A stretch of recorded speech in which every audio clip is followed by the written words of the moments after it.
All right. I am streaming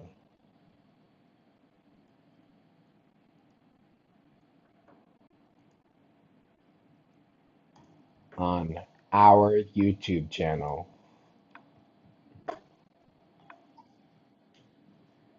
Said I am streaming.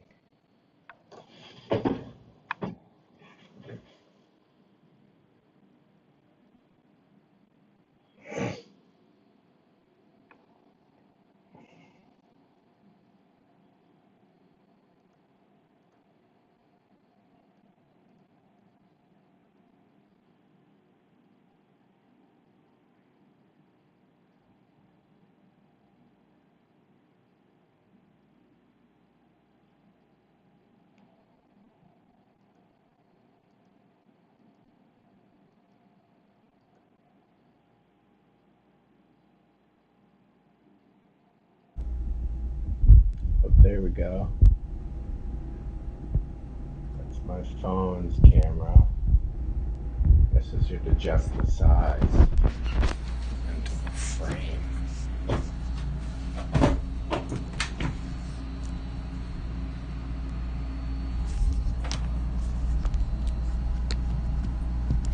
That's the stream.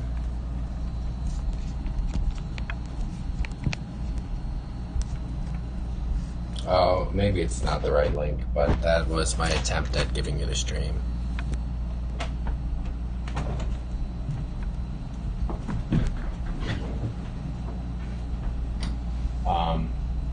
Yeah, you know it.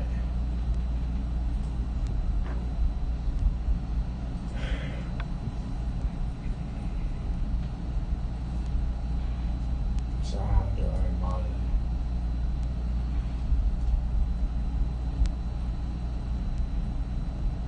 Yeah. Good. Good.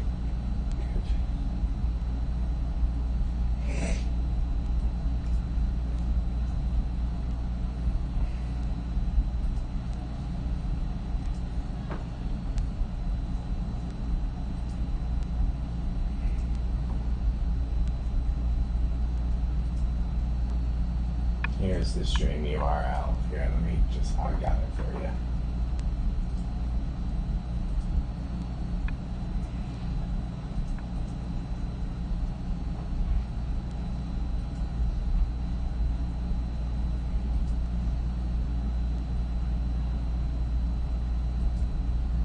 Isn't it? That's just like the stream URL that YouTube gave me. How weird is that?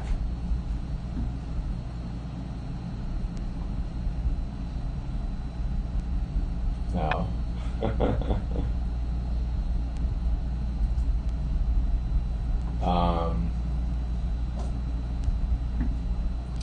Is the channel URL?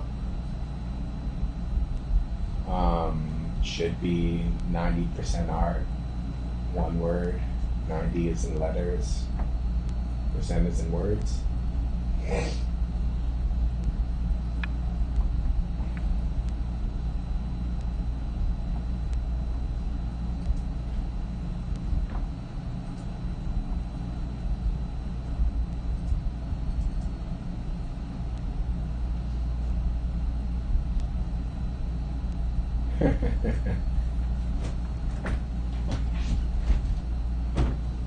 What if I...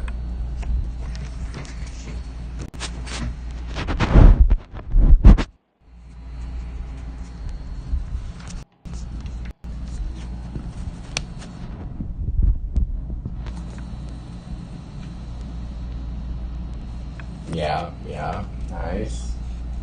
That's awesome.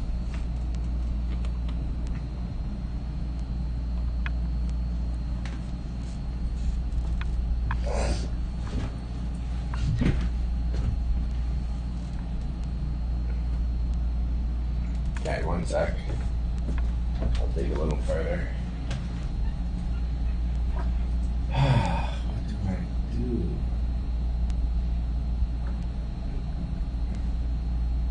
Share. Okay, that is freaking more realistic.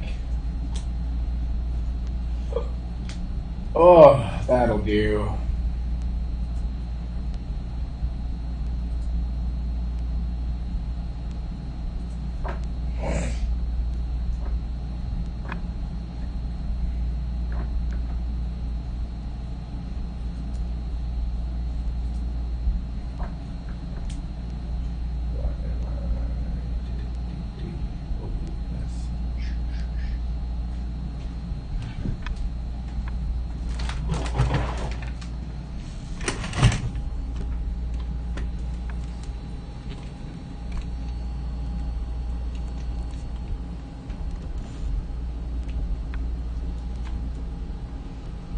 Okay.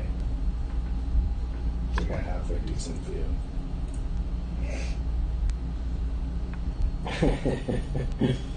That's cool. So I have,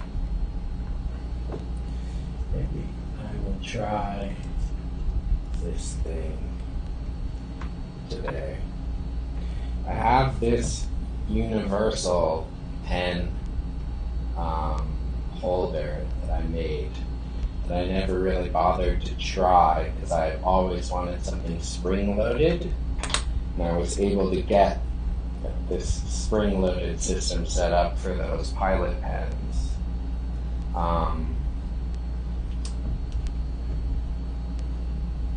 Yeah, theoretically, I'll do it now. I'll add. Goodness gracious, how risky do we want to go?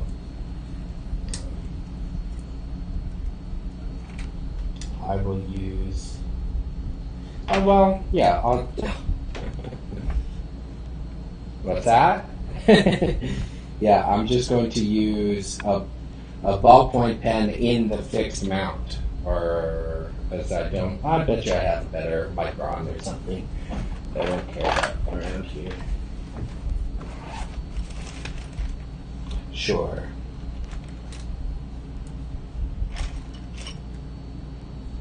Oh goodness.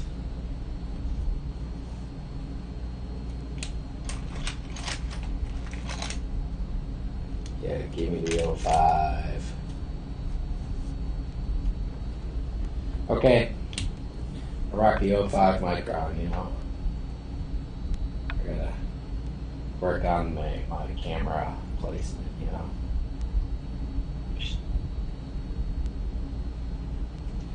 No, not really.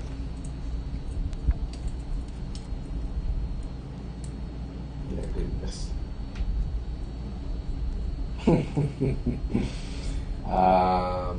Oh, please let these screws be long enough.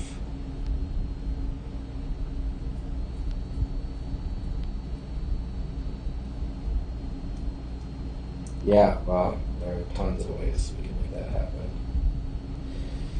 Yeah, let me mount this pen.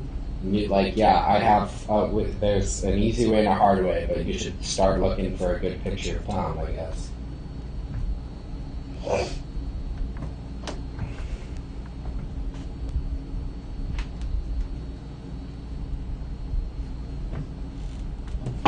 He's 1/8.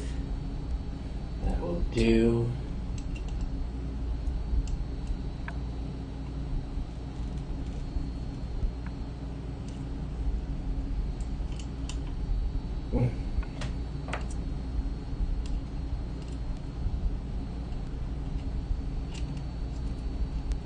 So I have removed this bracket, which I was using to kind of hold this pen in place. And this was my spring-loaded bracket. I'm going to replace that. This bad boy.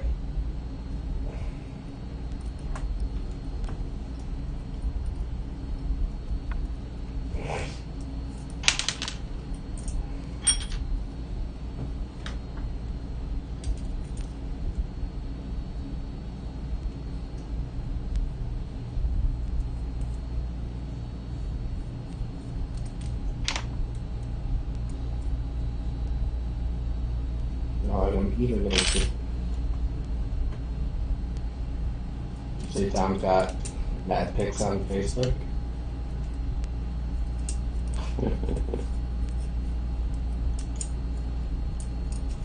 Yeah.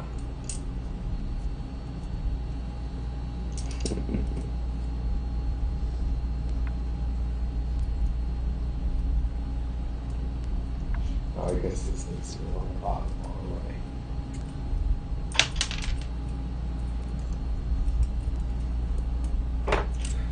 Oh, my setting is up.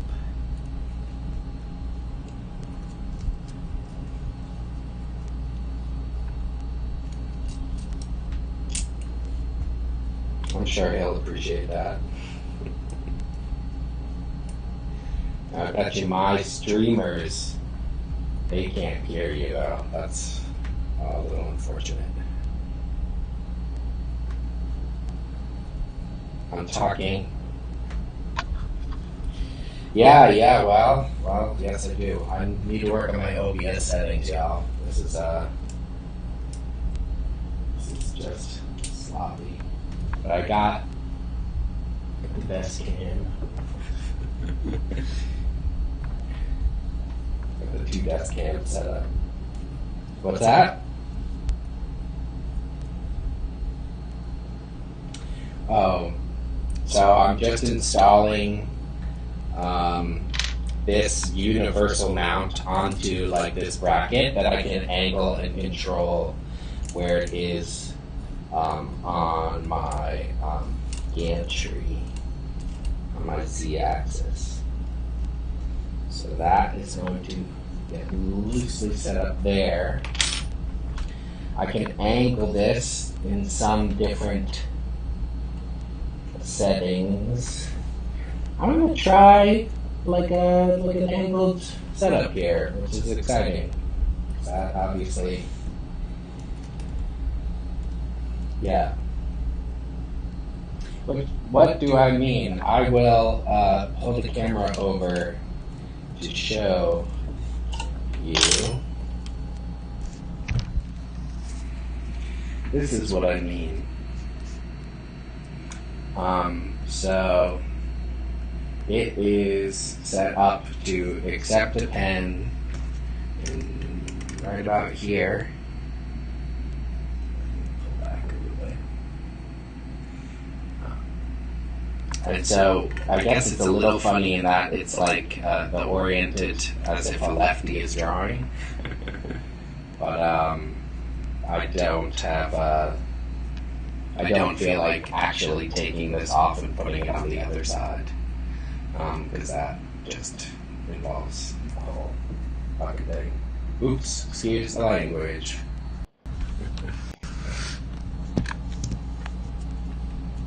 This is not for kids, but I want it to be kid friendly. I don't know what the YouTube rules and regs are. Oh, this is all.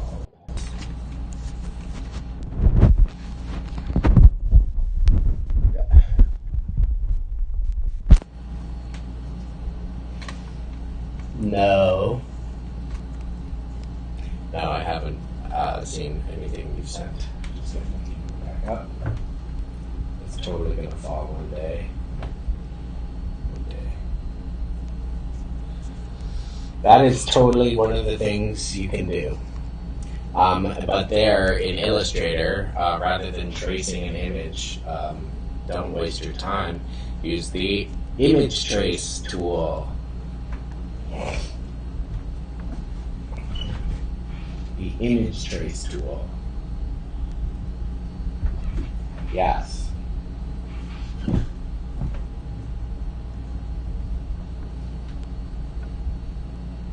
Oh, that's a shame.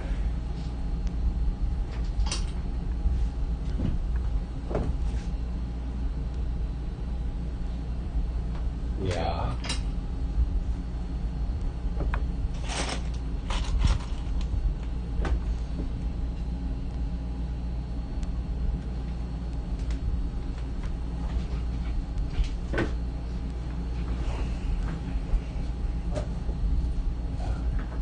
All right, OBS settings. Let me get my buddy's audio in here. This is gonna be a mess. I'm on a Mac.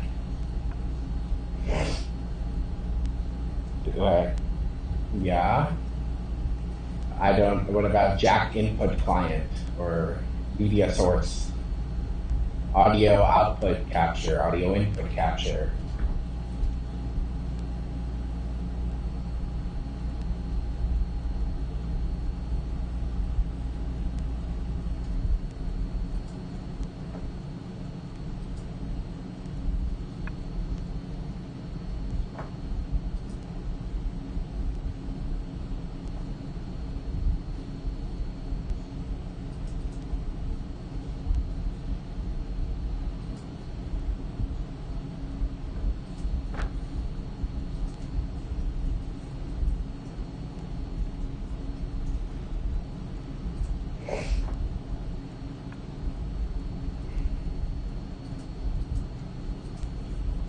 Let me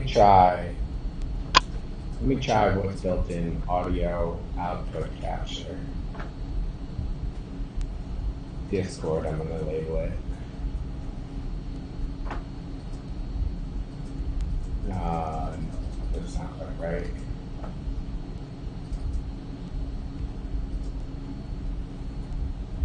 Let's delete that. Audio input capture. Discord.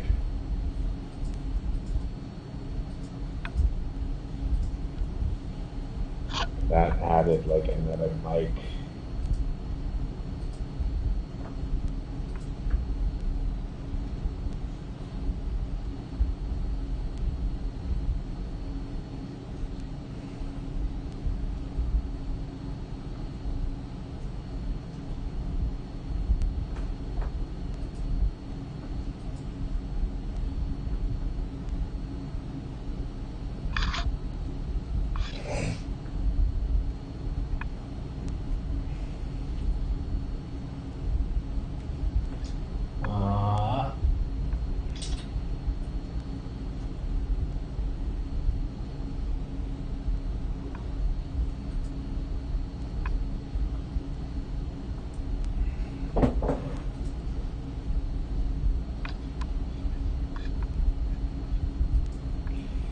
I don't think I have a problem with that.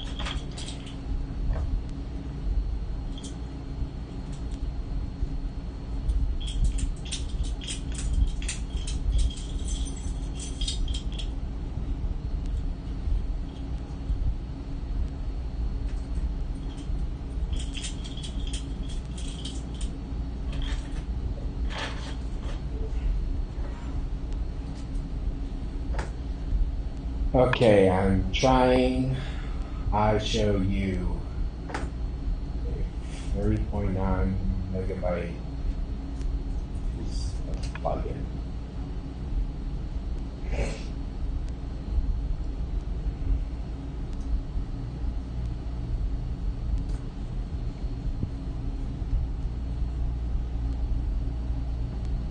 Nice.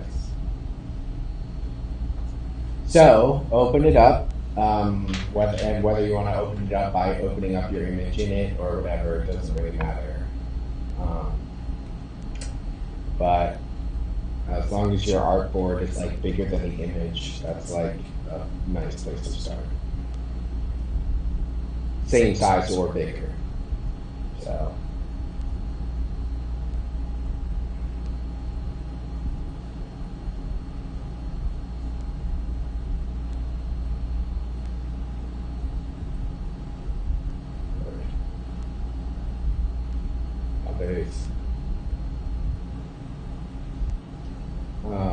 Okay, so when you click on the image in Illustrator, you've got it like loaded up, so it's sitting on the artboard somewhere.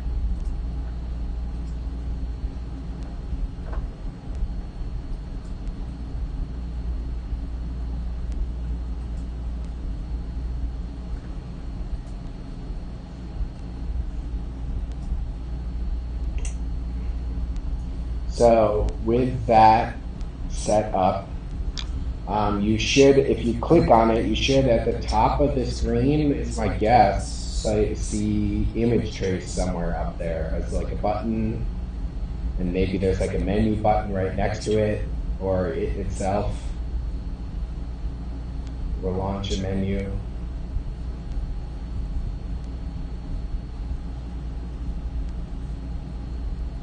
If you don't see that, if you don't see it up there, you can find it in from window, and in window up at the top menu drop down or whatever, there's an image trace queue in there.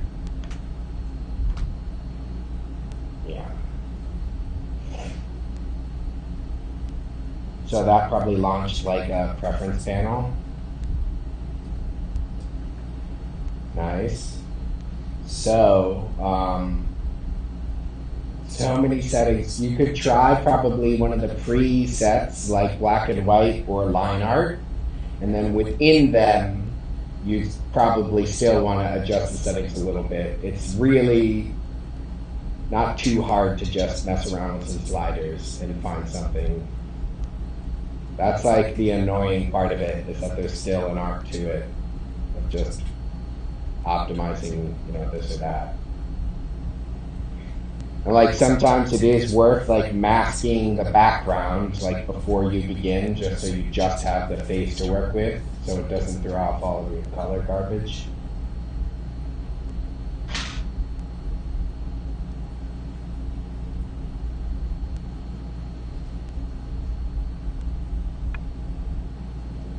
Sure.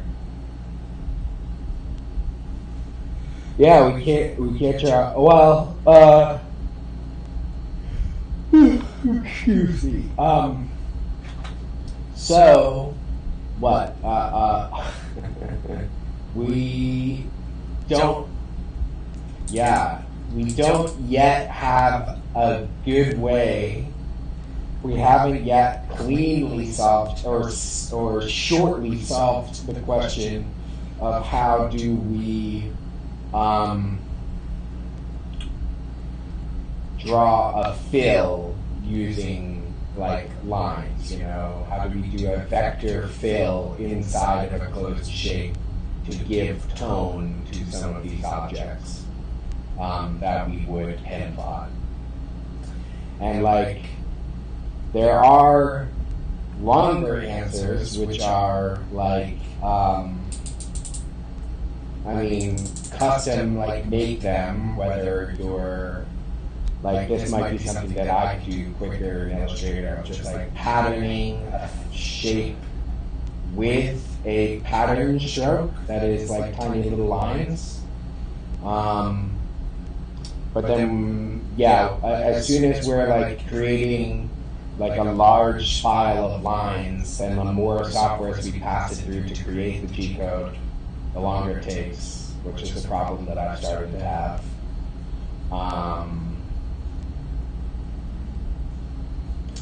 Yeah, like if we put the first iteration of the drawing that you see on screen for me pictured, like had all these little dashed lines making the curves all together.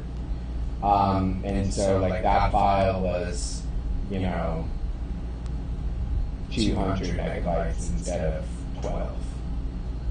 And just some G-code compilers aren't built to handle meshes or SVGs or DXFs of that size fast, per se. Like Fusion 360. Yeah, so I could draw the lines and send it to you. Which is like, no, are you also streaming? In Discord? Oh, look at that, watch stream. No, I didn't see you doing this.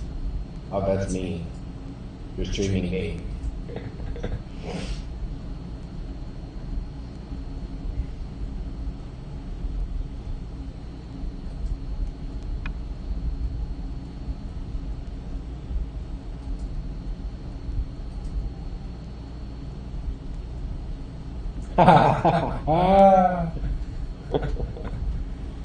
Nice.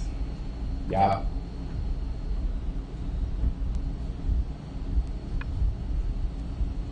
If you just do the out, if you take out the black, yeah. So we need to create a way, which is doable more or less. Like ultimately, um, yeah, yeah. The in Fusion, I think we could do this. Okay. We need to start lying to the machine to tell it to draw inside those lines in one way or another. And one way is to not lie and is to tell the truth and to draw tons and tons of lines in that space and make those lines be what we draw. Two is to, like, the first lie would be, oh goodness, would be to bring it into a CAD software and like let a CAM software, excuse me, like generate the lines inside these closed shapes. And that's maybe, I think, the way to go. A CAM software, a computer-aided machining software, which Inkscape is maybe like, what's this funny business of like which software is the best? It's like a tough decision. Which software is the best? Like to generate, yeah. We need to tell. Yeah. I'm repeating myself. Also, I need to run to the bathroom myself after getting food. I do.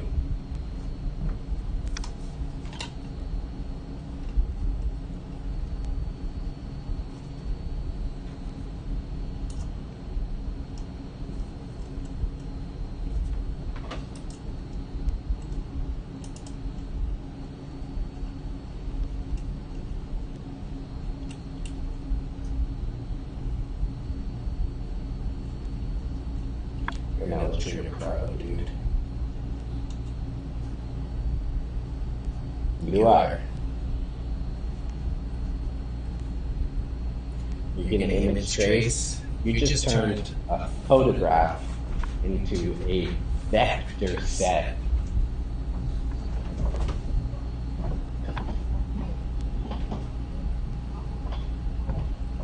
I don't know. I've known a lot of people who can't do this.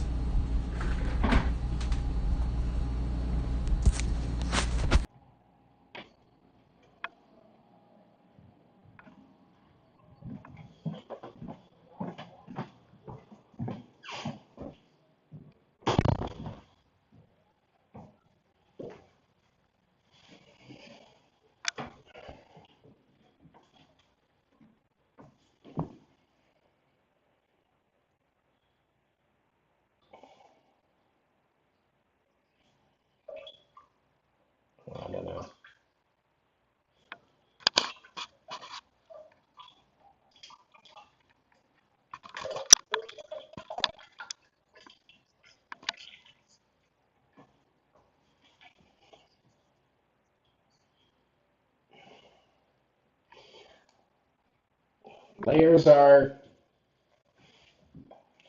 Layers are funny in Illustrator. It probably, oh well, I assume, does it, I'm not even sure if it creates a new layer for a new image if you're doing multiple image traces in one document. Um,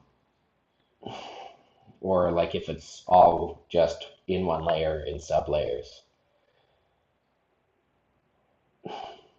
And then there's groups and layer masks.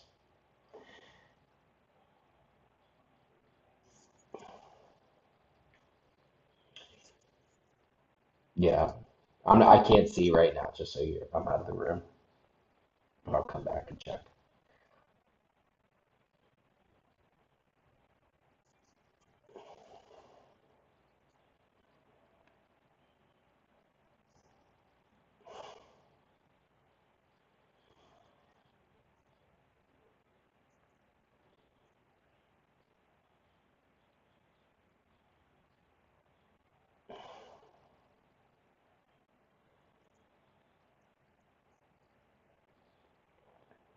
Yeah, I assume I know what you're looking at. Is it like a multi-tone set of grays?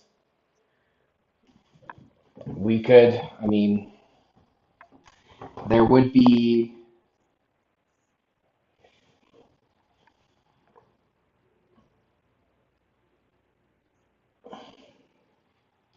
there are probably, uh, yeah, man, ways of converting uh, bitmaps into vector densities, I guess.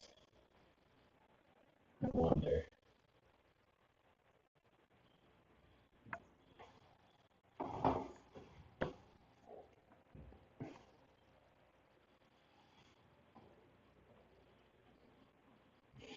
So this is where, like,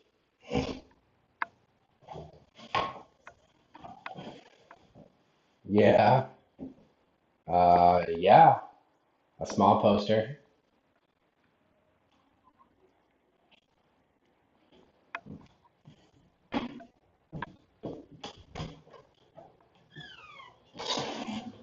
Come again? You want it printed with 10 different layers of ink as opposed to 10 different colors of ink. Yeah, yeah. So you want it like screen printed. You want a 10 layer screen print. Yeah, man. Well, that's art. I don't that's 100% art.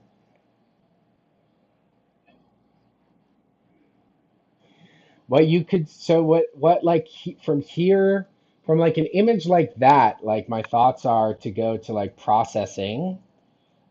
And processing has some like pixel like image to vector translators. You know, people have written scripts to take that and translate it into a set of vector lines that approximates density with tone, you know?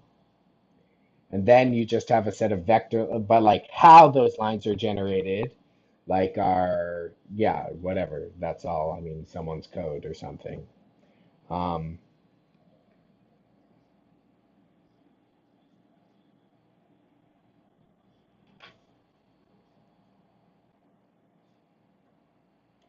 sure, sure, sure, sure.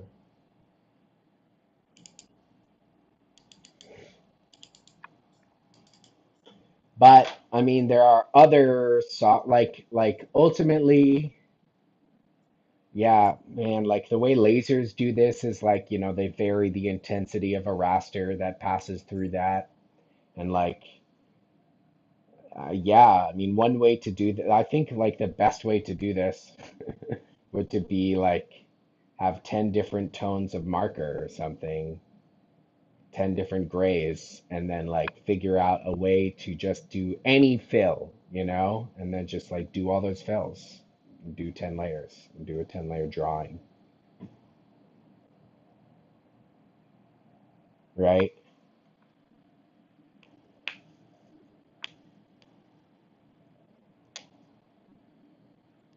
Yeah, go for it.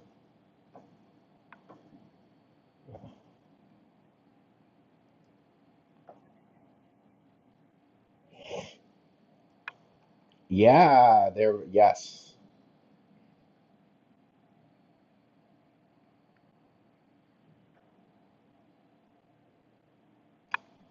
Oh, I unplugged the phone.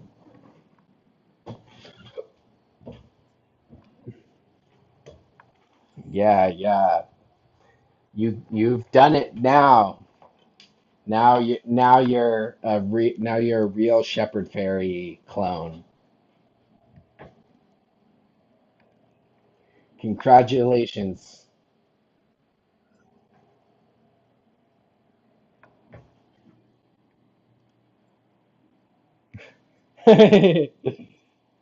Yeah.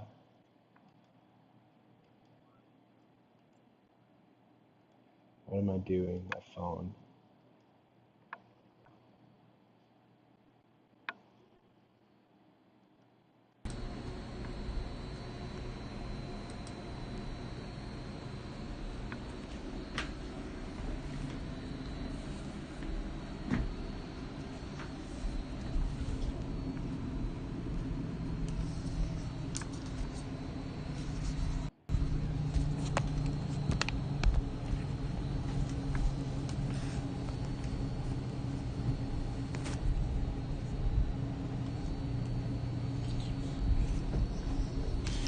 If the text was image traced, it probably is no longer text.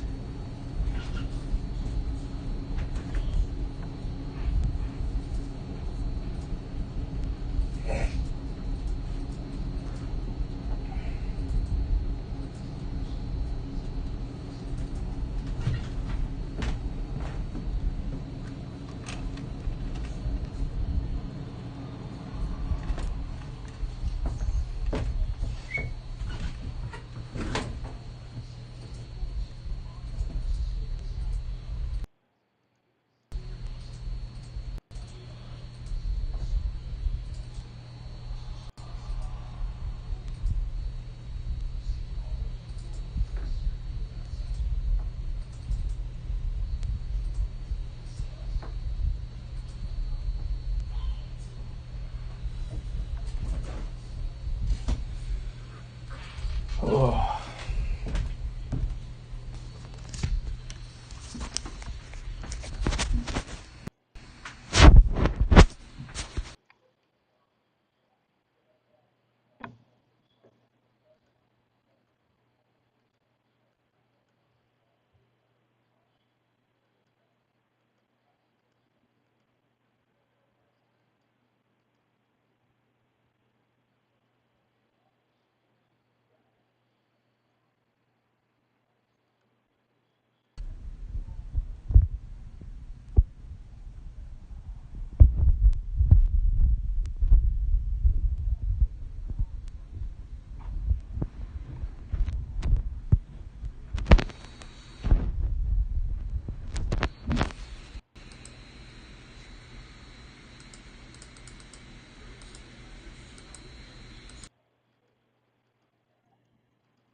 Word.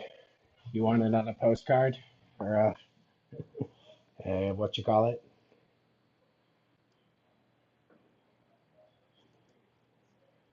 Poster. Yes, poster. That's not what I meant.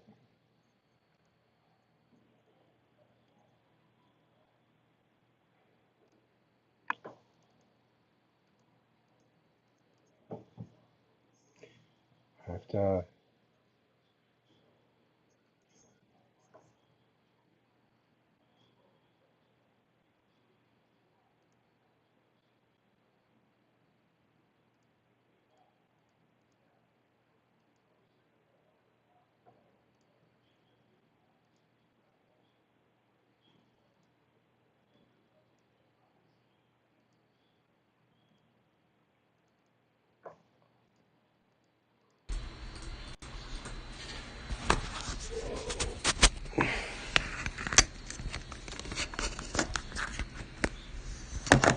My camera, phone camera's being all fussy now.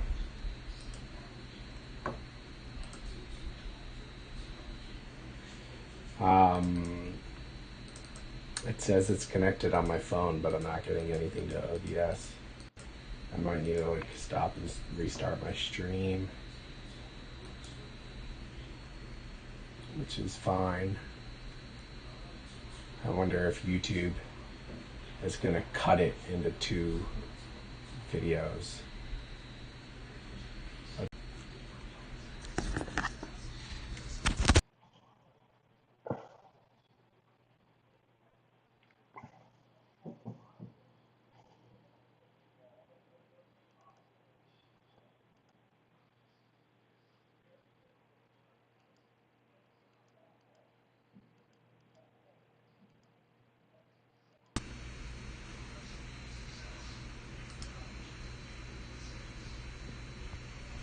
Yeah, it says connected, but video. It's up. Okay, closing the app. See where you're at. You're at Tom.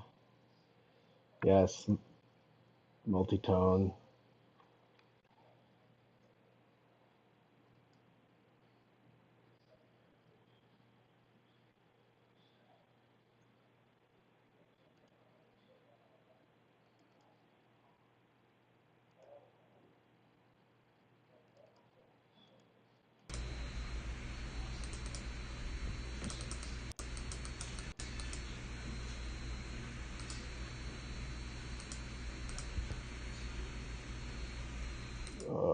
is freaking painful. Oh, I bet it's because it's here. Yeah, well, that I figured out.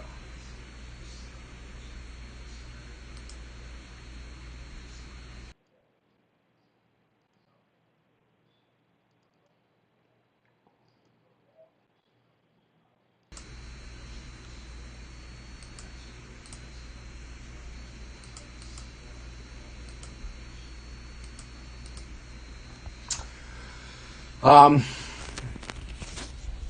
you do have to kind of do it in a weird way. In that you can either mask it, um, or like now that it's image trace, did you expand it?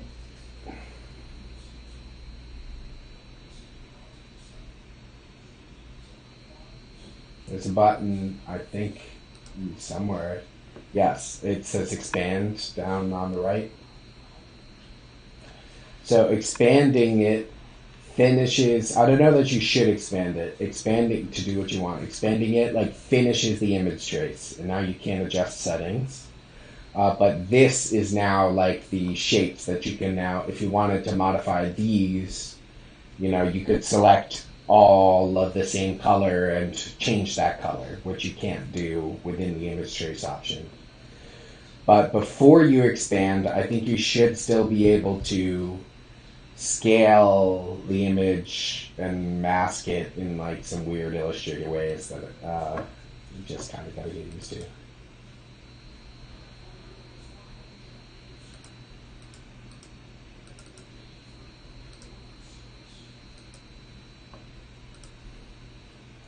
Yes, isn't it?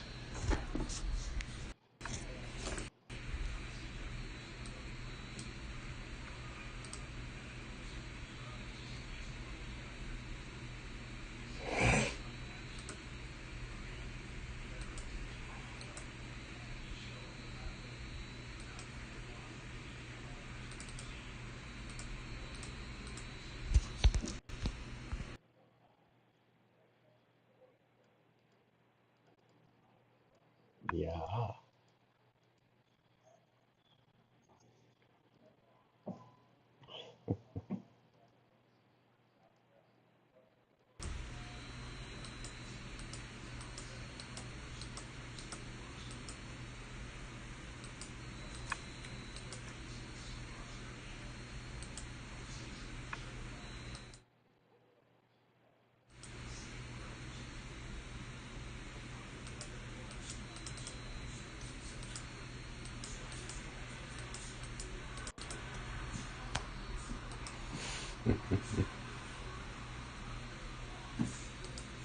Screw this stupid little.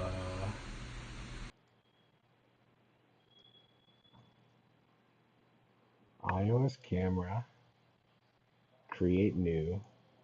My phone.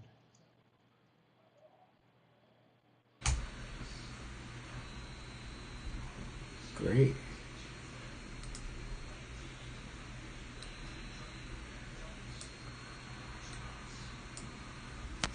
Now let's scale it down a little bit.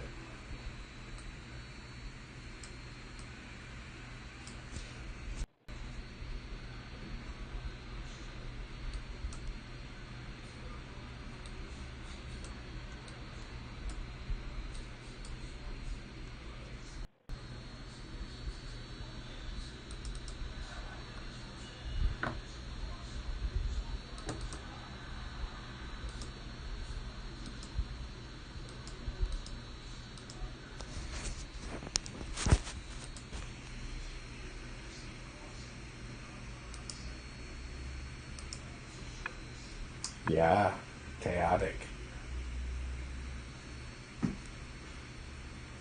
I like that forehead and eye, like skull hole shape. In the top left, there's like a forehead. Yeah, there, that one.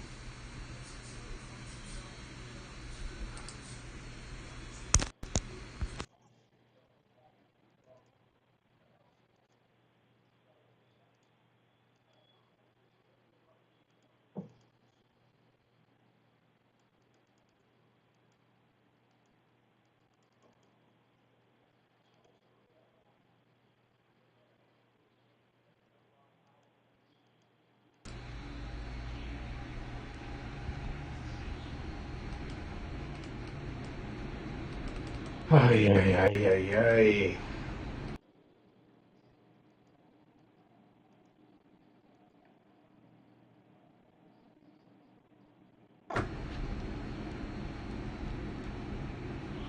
It keeps connecting to my phone, but the video isn't properly porting. If only I had just like a webcam.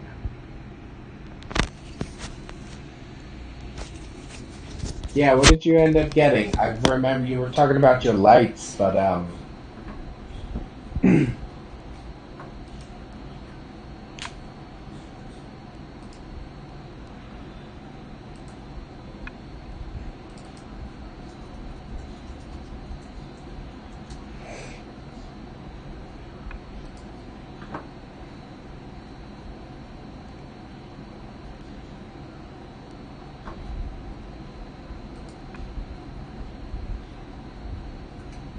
did you?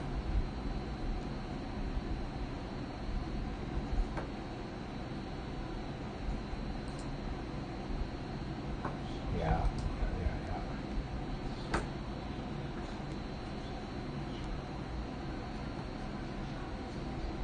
Nice.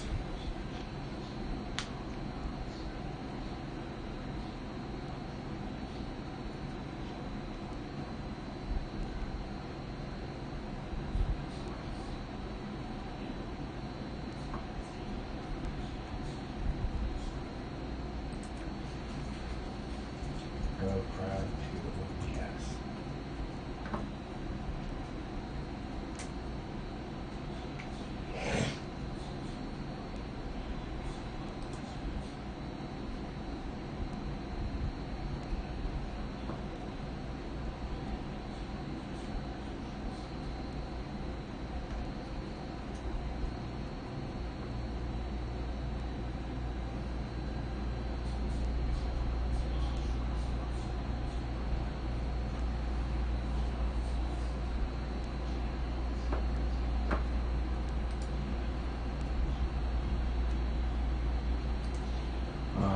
Let me just look at your thing, big.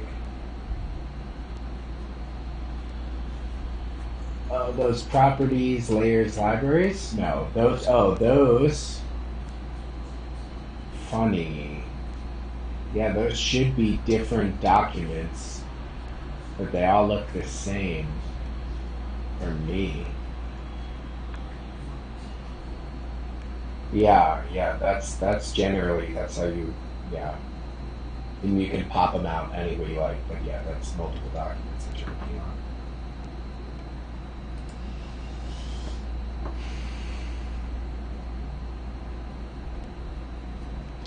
So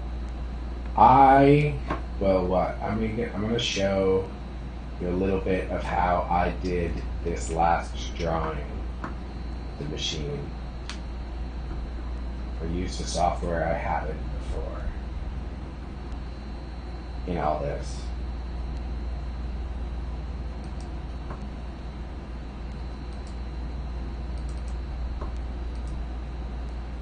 Almost, not yet. Um, should, there we go. Unlock. Probably do fit to screen, full screen. Oh, no, that's not what I wanted. Transform. Great. So this is, I did Infusion, and I was able to create like the full G code, which you can see here. This is Fusion 360, which is an Autodesk software. It is really meant for CNC milling. It has like, what's cool is that it's whatever. This is like Autodesk, who makes whatever, a whole bunch of design softwares. it's their newest free software that's like just mediocre enough and good to do a lot of different things. But it's kind of one of the first softwares, whatever, at this price point to kind of try to even begin to do all these things. But it's still obviously missing a ton because it's built for like design and manufacturing.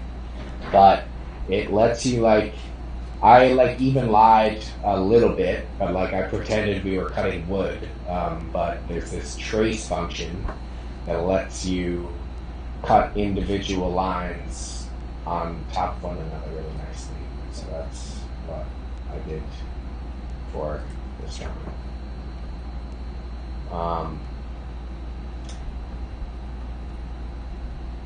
It's like a sketch of 12 different lines kind of arrayed from one oval to another, or one I said oval, but just general, one curve. I have one closed curve and another closed curve, and in Illustrator I blended them to get this set of lines in between that adjust,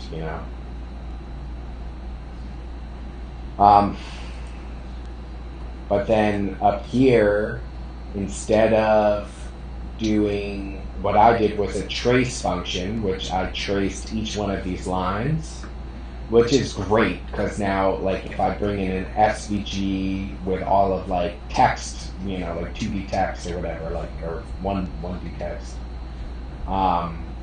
it should copy that. But we can also take a set of curves and do a pocket routine where it puts the bit inside of an entire shape using an offset routine where it will just kind of spiral around through the whole section.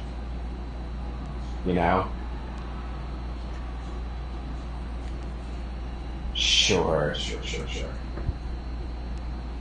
Yeah, this is how you actually do CNC cutting. So if I wanted to cut a pocket out of a piece of wood, I would give the file or whatever, I'd model it and I would have a hole in the piece of wood, and then I would do a pocket routine to cut out that whole section, and it would do the line work inside of that whole pocket.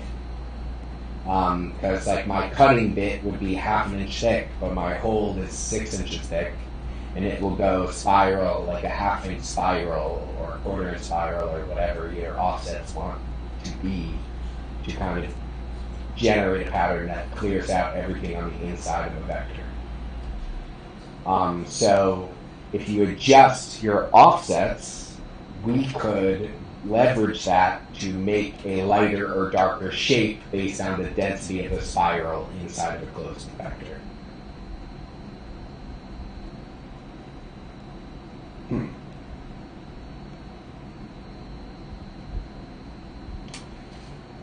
Oh, really? Doesn't I hoped it had the 2D menu down. Does it might not do this overlay for the stream. That's stupid.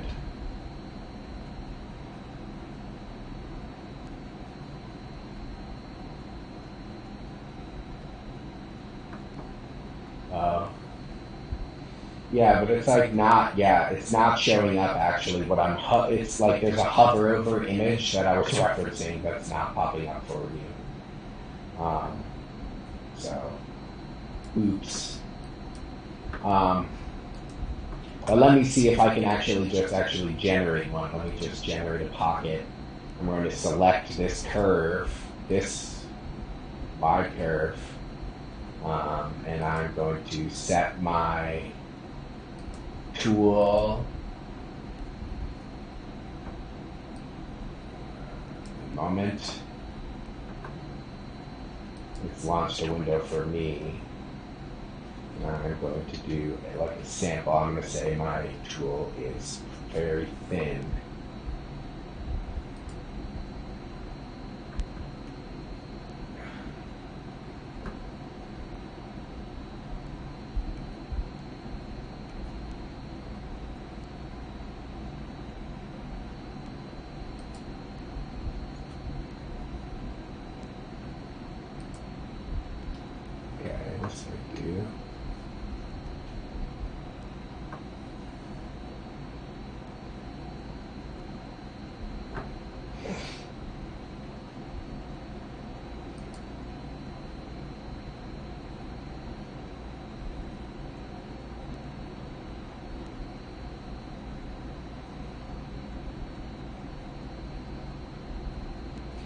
Come on, a flat end bell, small diameter.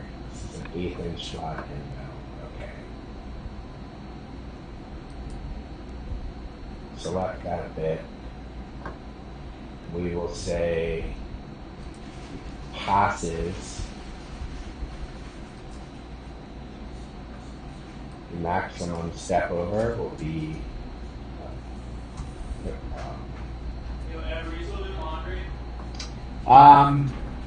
yeah, actually, one moment. It's a 30-second we're going to step over, and let's see this generate.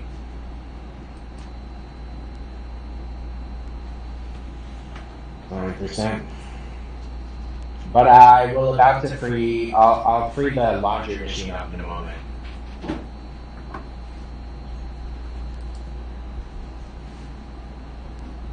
Alright, this is generating. I'm going to step away for a moment. Deal with that.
Oh, God.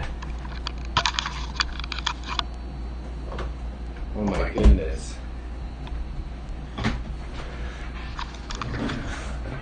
So, this is a great example of something. You can see, maybe if I zoom in really close, you can see it's like, man, I had one of the curves. Let me just fucking regenerate this. Geometry.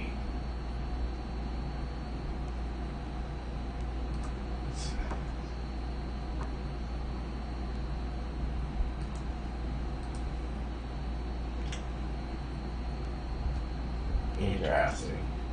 Well, that one, this was much quicker. Two, strange. So that's just a resolution game.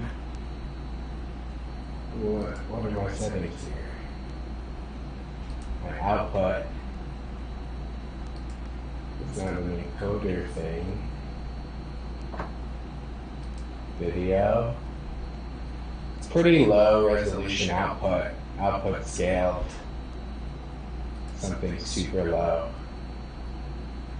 No, it's 640. Let me try scaling up my output. Okay, so let's.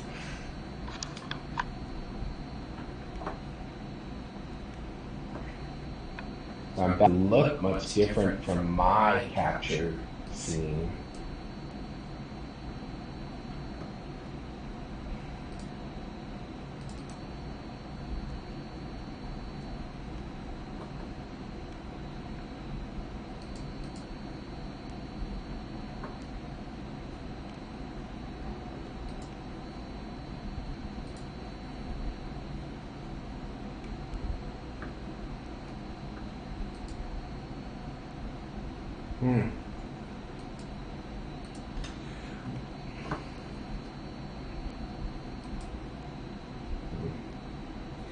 Well, maybe you can still see what's going on.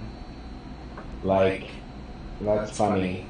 What this has done, within that one curve, it is kind of drawn all of these like lacing lines, and you can see the green lines are like the traverse from one to the next, but it ultimately is kind of doing all of these spirals of like blue outlines next to one another that fill this shape. And depending on the thickness of those lines and depending on the thickness of the pen, you can make a fill. You know, of degrees of opacity. And this is the just basics. Like, that's how you cut wood with a tip. You know, like when your router tip is half of an inch big, you need to kind of tell the machine how big that is so you're not overcutting or undercutting the shape. And in that scenario, it's great because like you're optimizing for far less aesthetic things. You're just taking material out. You almost never consider aesthetics when it comes to step over, whereas this is, yeah,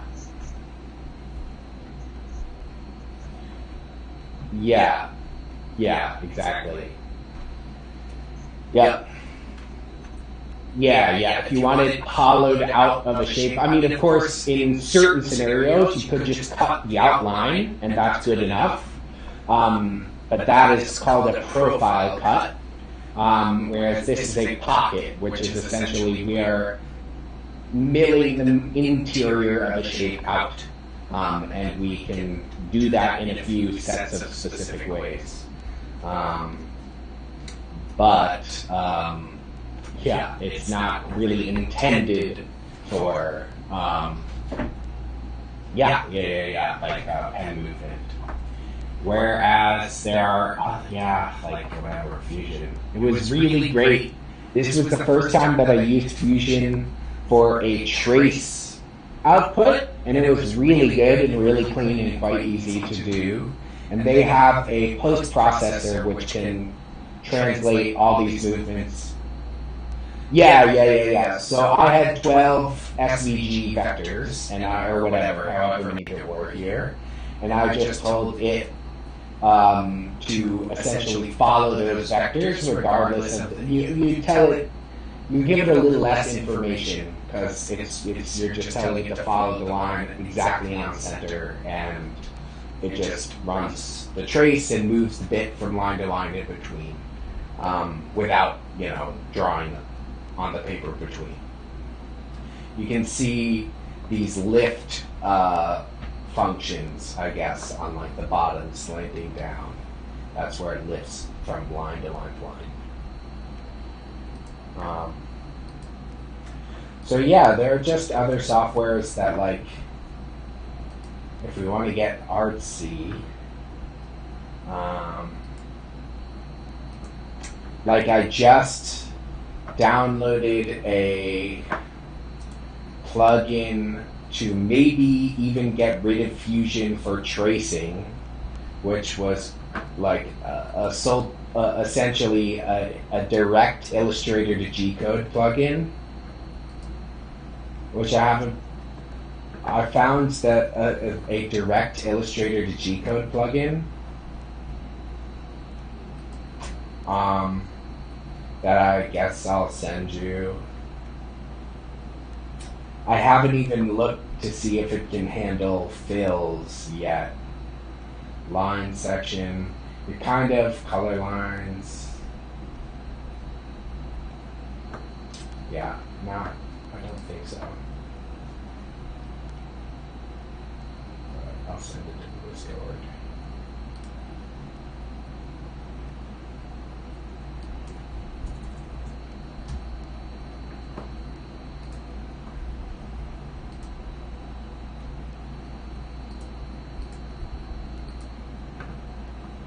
Instagram.com refused to connect. You kidding me? I sent you this link to this guy's website, Diego Monzon, and he created an Illustrator to G-code plugin for Illustrator.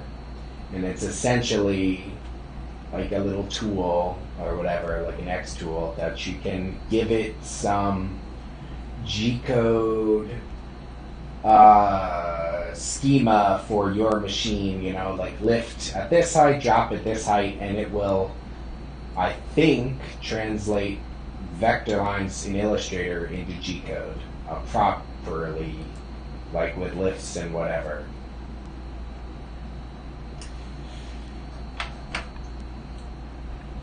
I think we only did it using easel. And easel, I mean, like, what good is totally relative depending on the drawing and what we're trying to do. If we have a line drawing, yes, we totally have good options. If we have a fill drawing, we haven't done it well yet, like with any like meaningful, simple workflow.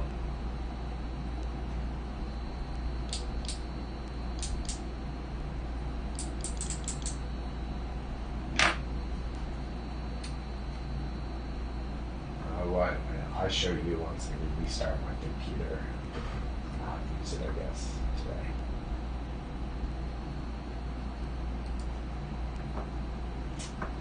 What's this?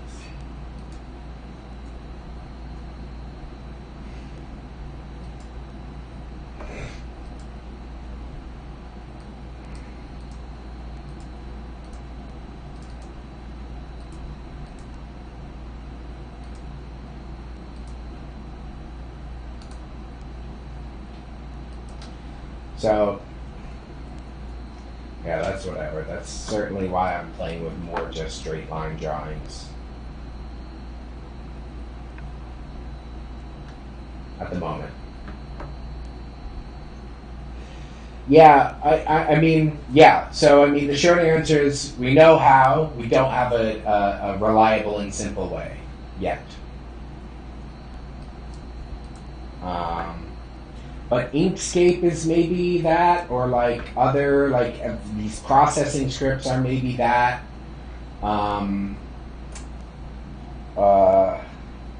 Or MIT's Fab module for G-code is maybe that.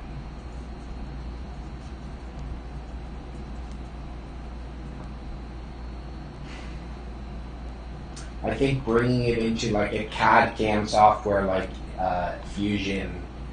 Rhino, you know, it's just like Rhino has a CAD CAM that is $600 that I don't think we should get yet. Although, you know, that would be, at least that would simplify a lot of workflow.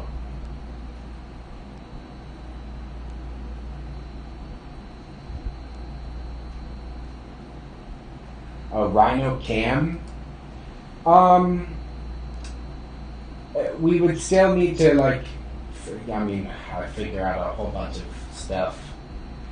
But Rhino cam would be able to do some of that offsetting that I just showed you. Like it's Rhino cam is capable of doing that, as well as a variety of other line work options, I guess, depending on, I don't know, if we committed to like just sticking in the Rhino environment, it's like totally Python friendly, and I don't know, there would be ways with which we could do most of what we wanted with code or plugin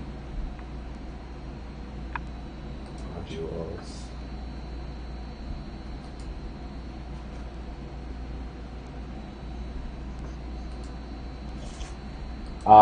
Damn, man. I mean, should we write? Yeah. Not worthless, but a little hard. I think you should, well, what? I don't know. Maybe I'll open this up again. I'm going to send you this SVG processing library, I guess.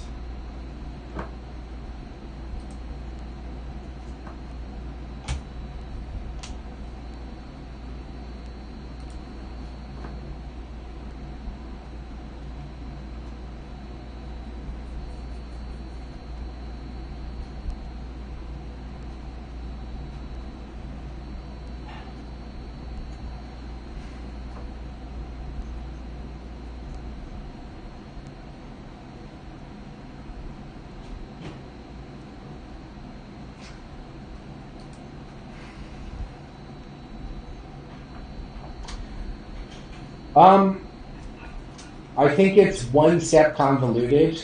I think what can be done is you can probably fill using a pattern. Like I'm going to give this shape a fill. And let's fill it with like a pattern.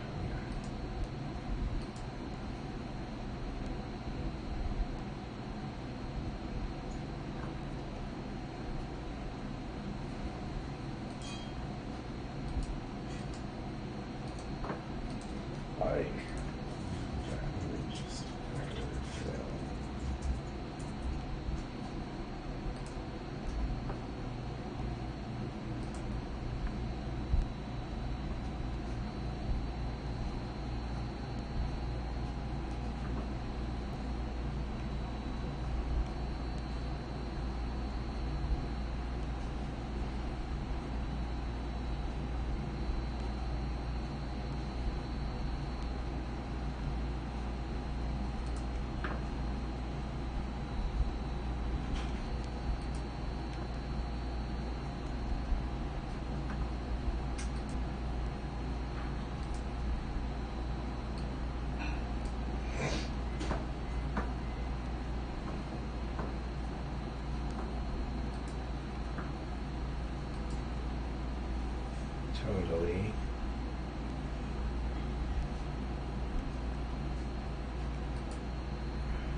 Yeah.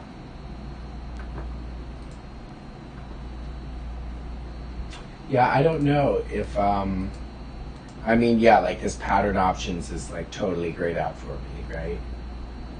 So there must be some qualifier that we are not needing in order to use it.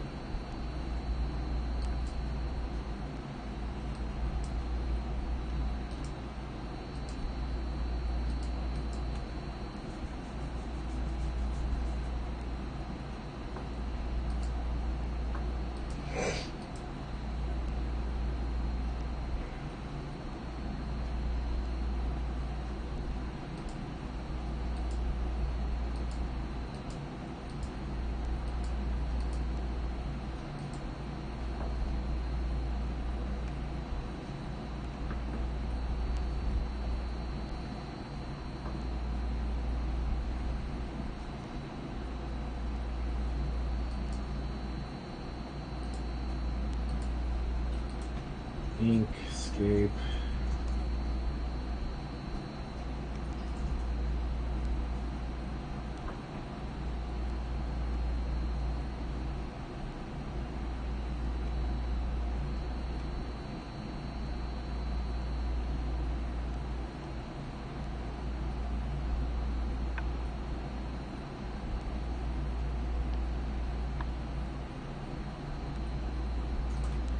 Fill pattern. Illustrator, right?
Yeah, I think I'm like right there with you.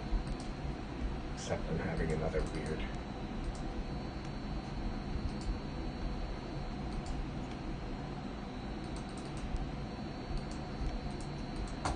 Well, they are. They're just like underneath or something, you know?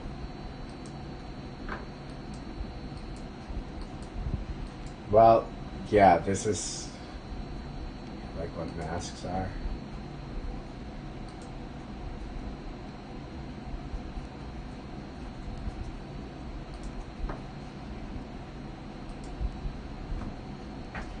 So, my guess is. So I've done the same thing. I've created a shape with like a set of line background and lines in the background.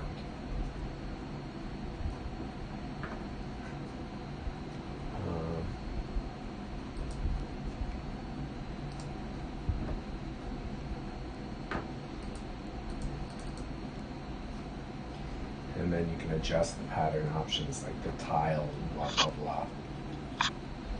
Okay, but we don't really want to do that. My guess is there's a way to convert this object to just a set of vector lines. Whether it is expanding it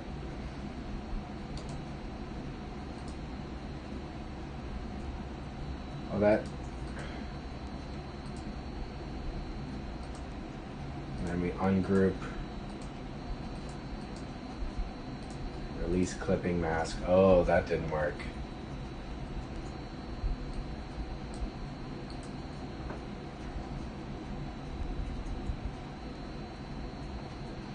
What is annoying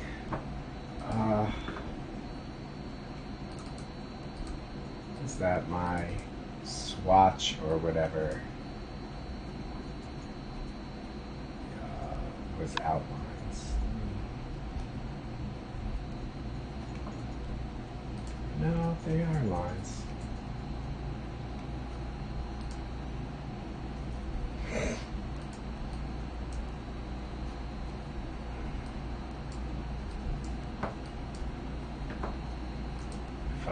If I flatten, convert all strokes to outlines, no. And then I ungroup.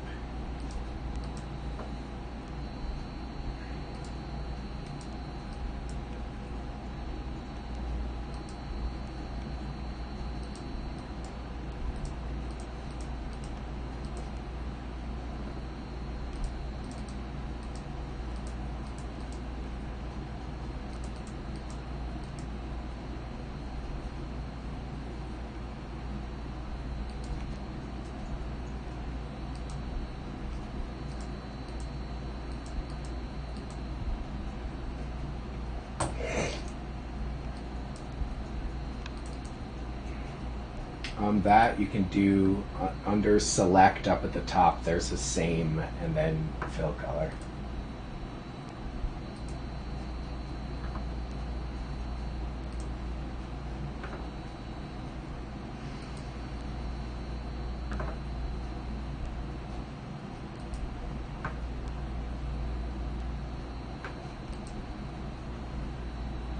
Checking in on your stream.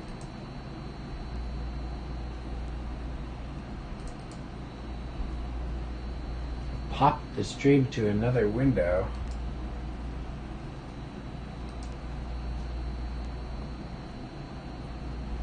Pop it back. There we go.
you go. What is that?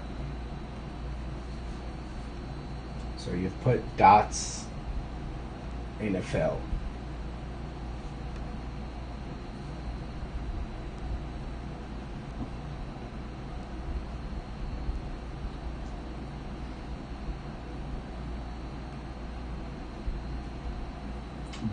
Yeah.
Object, expand, screw the stroke.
Hmm.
Pattern options.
Hmm.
Yeah, a clipping mask is it uses a vector line to obscure a sublayer behind it, um, and typically it's kind of like a bundle. So if you can essentially put one line on top of some other shit and then create clipping mask, and it will create like an artificial line. It's kind of like a visual um, trick, but unfortunately it doesn't like fix, it doesn't adjust like any true data. That has to be done using like flatten or expansion. Clipping masks are great if you're creating digital work and want to do like a confined shape with line boundaries or whatever. But it gets tricky when you try to extract that content that is visually represented in front of you using clipping masks. But yeah, like I'm looking at almost identical shit of just like sometimes it looks like expanding an object creates a clipping mask automatically or something, and so that is not good.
dirty.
Ooh.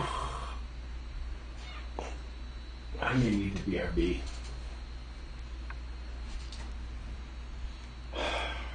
For a little.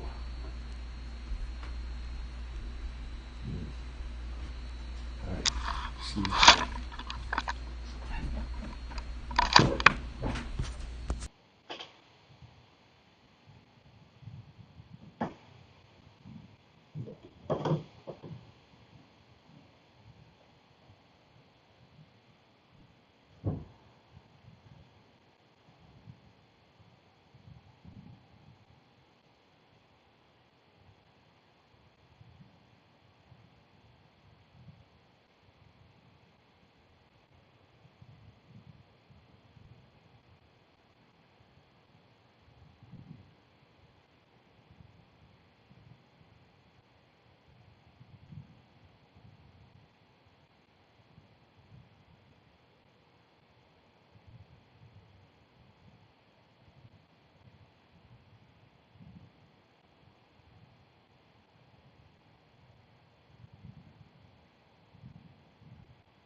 All